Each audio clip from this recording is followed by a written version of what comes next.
Assalamualaikum warahmatullahi wabarakatuh. Saya Agnes Didianto, NIM 7111411711 dari Prodi Ekonomi Bangunan UNES. Di sini saya akan mempresentasikan hasil latar belakang saya yang berjudul Analisis Gabah di Jawa Tengah. Yang pertama adalah sektor pertanian memiliki peran penting dalam perekonomian nasional. Lebih dari 40% masyarakat Indonesia mengandalkan kehidupannya pada sektor pertanian baik secara langsung maupun tidak langsung, menurut Arta et al. 2014. Bahan pangan yang memperoleh perhatian khusus yaitu salah satunya adalah gabah. Ada 4 masalah yang terjadi di Jawa Tengah. Yang pertama itu adalah rata-rata garapan pertanian yang berkisaran 0,3 ton per hektar. Yang kedua, sekitar 70% petani pada termasuk golongan masyarakat miskin dan berpendapatan rendah. Yang ketiga, hampir seluruh petani padi adalah net consumer beras. Yang keempat, rata-rata pendapatan dari usaha tani padi hanya sebesar 30% dari total pendapatan keluarga. Program pembangunan pertanian di Indonesia dimulai sejak pelita pertama. Produksi beras menunjukkan kecenderungan meningkat. Puncaknya pada tahun 1984 di Indonesia telah menyatakan diri sebagai negara berswada beras. Produksi beras, konsumsi impor dan ekspor beras di tahun 90 sampai 2001 seperti ini.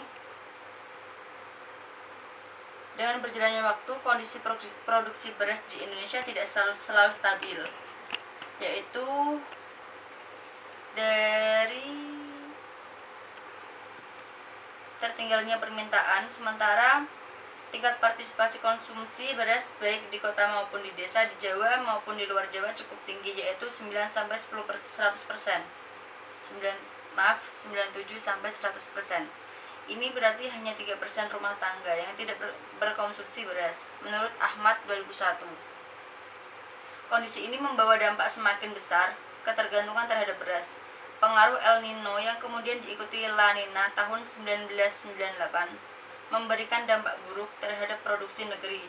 Produksi merosot sebesar kurang lebih dari 3,4% pada tahun 1997 dan 4,6% pada tahun 1998, sehingga untuk mengisinya pemerintah terpaksa mengimpor beras. Tercatat impor cukup besar sejak tahun 1992, yaitu sebesar 634, dan ekspor yang sangat sedikit yaitu 73, dan terus meningkat pada tahun-tahun berikutnya.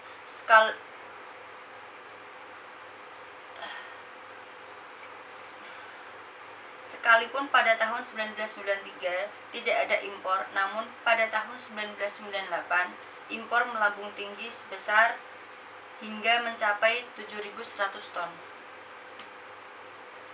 Provinsi Jawa Tengah sendiri sebagai salah satu penyangga pangan nasional mempunyai tingkat produksi pada berfluktuasi dari waktu ke waktu. Luas panen padi di Jawa Tengah rata-rata sebesar 1.600 hektar per tahun, dan luas ini bervariasi dari tahun ke tahun karena lahan yang ada digunakan untuk berbagai komoditas. Luas panen dari 2010 sampai 2014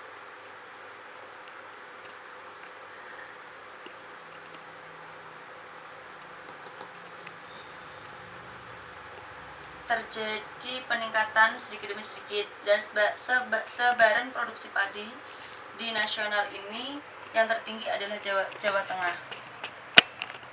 Dan target swasembada pada tahun 2017 meningkatkan produktivitas minimal 0,3 ton per hektar.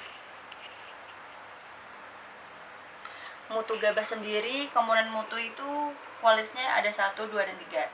Kadar air maksimum itu 14,0, yang kedua juga sama, ketiga pun sama.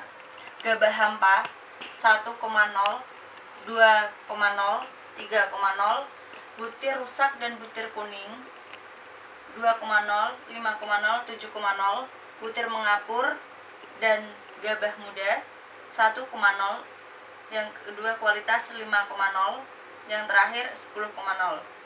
Butir merah 1,0, 2,0, 4,0. Benda asing yang pertama tidak ada, yang kualitas kedua 0,5, kualitas ketiga 1,0.